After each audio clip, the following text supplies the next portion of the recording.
بسم اللہ الرحمن الرحیم۔ بسم اللہ الرحمن الرحیم۔ السلام علیکم ورحمۃ اللہ وبرکاتہ۔ عزیز طلبہ، آج الفوز الکبیر فی اصول تفسیر کا سبق نمبر 26 ہے، اور اس سبق کے اندر ہم یہود کی جو پہلی گمراہی کا بیان ہوا ہے، تحریف، اس کا بیان ہم تفصیل سے پڑھیں گے۔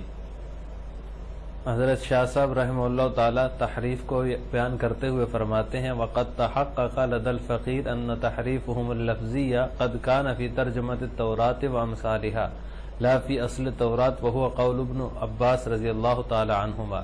والتحريف المعنوي هو تأويل فاسد بحمل الآية على غير معناها بتعسف وانحراف عن سواء السبيل۔ اس کا ترجمہ یہ ہے، بہرحال تحریف لفظی جو ہے وہ اسے لوگ تورات کے ترجمے وغیرہ میں اختیار کرتے تھے، نہ کہ اصل تورات میں، لا فی اصل تورات، اصل تورات میں لدل فقیر، فقیر یعنی حضرت شاہ صاحب فرماتے ہیں میرے نزدیک یہی حق ہے۔ وہو قول ابن عباس، اور حضرت ابن عباس رضی اللہ تعالیٰ عنہما کا قول بھی یہی ہے۔ اور تحریف معنوی وہ تعبیر فاسد بحمل الآیت علی غیر معناہا، وہ یہ ہے کہ ایسی تعویل فاسد کرنا کہ آیت کو اس کے معنی کے علاوہ پر محمول کر دینا، بتعسف و انحراف عن سواء السبیل، بلا دلیل اور سینہ زوری سے سیدھی راہ سے ہٹ کر اس کے غیر مقصود پر، اس کے مقصود کے برخلاف جو ہے نا اس آیت کو محمول کر دینا، یہ تحریف معنوی کہلاتا ہے۔ یعنی غلط تفسیر کرنا، یہ تحریف معنوی ہے۔ بیان التحریف وقد تحقق لدى الفقیر سے مصنف رحمہ اللہ تعالی نے یہود کی گمراہیوں کی تفصیل کی بحث کا آغاز کیا ہے۔ اس میں حقائق، اسباب، اس کی مثالیں اور جواب کا جو ہے وہ تفصیل ذکر کی جائے گی۔ تو ہم آج کے سبق میں ان کی جو پہلی گمراہی ہے تحریف، اس کا بیان تفصیل سے پڑھیں گے۔ پہلی گمراہی جو ہے وہ ہے تحریف۔ تحریف کی دو قسمیں اس عبارت کے اندر انہوں نے ذکر کی ہیں، تحریف لفظی اور تحریف معنوی۔ تحریف معنوی یہ ہوتی ہے کہ متکلم کے خلاف کلام کی ایسی غلط تشریح کرنا، یعنی متکلم کی جو مراد ہے اس کے خلاف اس کے کلام کی ایسی غلط تشریح کرنا جس کی کوئی دلیل نہ ہو۔ اور تحریف لفظی وہ ہوتا ہے کہ کسی کلام کے حروف یا کلمات میں ہیر پھیر کر دینا۔ پھر اس کی تین صورتیں بنتی ہیں: نمبر 1 الفاظ میں رد و بدل، نمبر 2 الفاظ میں زیادتی کرنا، اور نمبر 3 الفاظ میں کمی کرنا۔ حضرت شاہ ولی اللہ رحمہ اللہ تعالی نے یہ دعویٰ کیا اور اپنا یہ نظریہ پیش کیا کہ تورات کے اصل الفاظ اور کلمات میں لفظی تحریف نہیں ہوئی، لا فی اصل تورات، تورات کے الفاظ اور کلمات میں لفظی تحریف نہیں ہوئی۔ ہاں، تورات کا جو ترجمہ اور تفسیر تھی اس کے اندر یقیناً تحریف ہوئی ہے۔ ان کے جو اسلاف اور اکابر تھے یہود کے، جو صحیح ترجمہ اور تفسیر جو انہوں نے لکھی تھی، بعد میں آنے والوں نے اس میں ترمیم اور اپنی طرف سے اضافہ کر دیا، کوئی چیز کاٹ دی، اور وہ اس طرح جو ہے نا رد و بدل کے بعد قوم کے سامنے پیش کیا اس کو، اور تورات کی جو اصل عبارت تھی وہ جوں کی توں برقرار رہی، اس اصل عبارت کے اندر کسی قسم کی تحریف نہیں ہوئی۔ یہ شاہ صاحب رحمہ اللہ تعالی نے اپنا نظریہ اور اپنا ایک نقطہ نظر پیش کیا ہے اس عبارت میں۔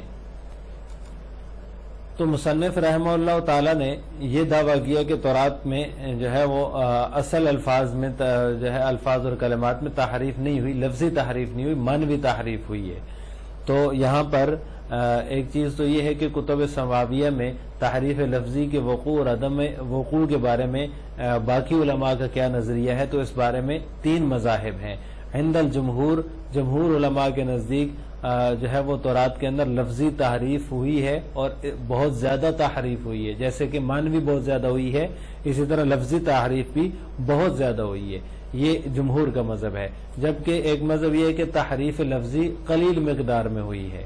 اور تیسرا مذہب جیسے کہ حضرت شاہ صاحب رحمہ اللہ کا مذہب ہے، ان کا نظریہ ہے کہ صرف تحریف معنوی ہوئی، لفظی تعریف بالکل بھی نہیں ہوئی ہے۔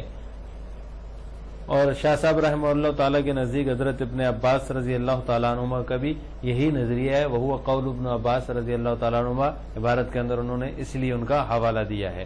لیکن تحقیقی بات یہ ہے کہ آیات قرآنیہ سے اور تاریخی شواہد سے یہ بات ثابت ہے کہ تحریف لفظی ہوئی ہے، جیسے کہ اللہ تعالیٰ قرآن کریم میں فرماتے ہیں یحرفون الکلم عن مواضعہ فویل للذین یکتبون الکتاب بأیدیہم ثم یقولون من عند اللہ لیشتروا بہ ثمنا قلیلا یحرفون الکلم من بعد مواضعہ۔ اس میں واضح طور پر ہے کہ انہوں نے الفاظ کے اندر بھی تحریف کی ہے، الفاظ اپنی مرضی کے شامل کر دیے ہیں۔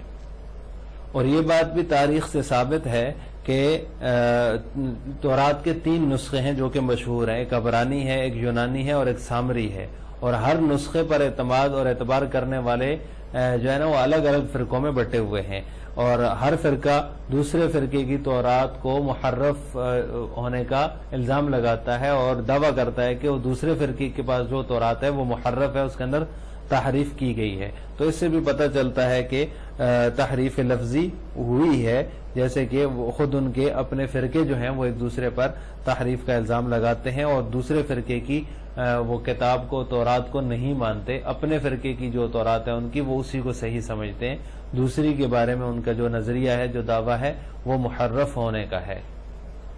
حضرت علامہ انور شاہ کشمیری رحمہ اللہ تعالی نے اس دعوے پر تنقید کرتے ہوئے یہ فرمایا ہے کہ کتب سماویہ کا محرف ہونا تو مسلم ہے کہ محرف ہوئی ہیں کتب سماویہ۔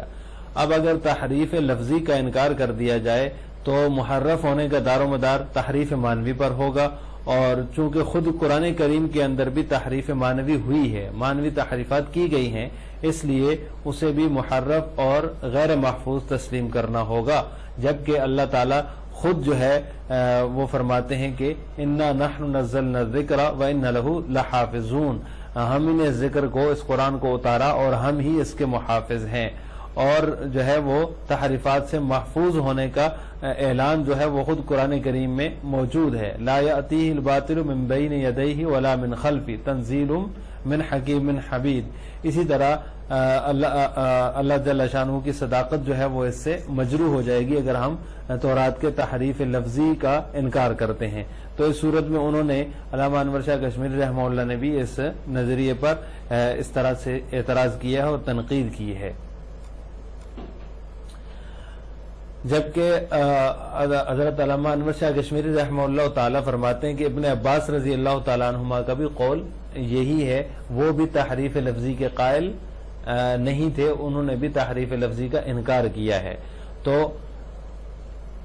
ابن عباس رضی اللہ تعالیٰ عنہما کے بارے میں یہ بات ثابت نہیں کہ وہ لفظی تحریف کے قائل نہیں ہیں، کیونکہ امام بخاری رحمہ اللہ تعالیٰ نے جو ہے وہ اپنی کتاب کے اندر یہ حدیث نقل کی ہے کہ حضرت ابن عباس رضی اللہ تعالی عنہما کے زمانے میں کچھ ایسے مسلمان تھے جو اپنے سوالات اہل کتاب کے سامنے پیش کرتے اور ان کے جواب اور اقوال جو ہے وہ اپنی مجلسوں میں نقل کیا کرتے تھے۔ جب حضرت ابن عباس رضی اللہ تعالی عنہما کو اس کی خبر ملی تو انہوں نے ناراضگی کا اظہار فرمایا، مسلمانوں کو غیرت دلائی اور فرمایا کہ تمہیں اہل کتاب سے سوال کرنے کی ضرورت ہی کیا ہے، تمہارے پاس خود مقدس کتاب موجود ہے جو نبی آخر الزمان صلی اللہ علیہ وسلم پر نازل ہوئی ہے، اور ان کی کتاب کے بارے میں، تورات کے بارے میں تو تمہیں پتہ ہے، ان اہل الکتاب بدلوا ما کتب اللہ، انہوں نے جو ہے وہ اپنی کتاب کو بدل دی جو اللہ تعالیٰ نے ان کو دی تھی۔ تو یہاں پر واضح لفظوں میں وہ کہہ رہے ہیں کہ انہوں نے اللہ تعالیٰ کی کتاب میں تبدیلی کی ہے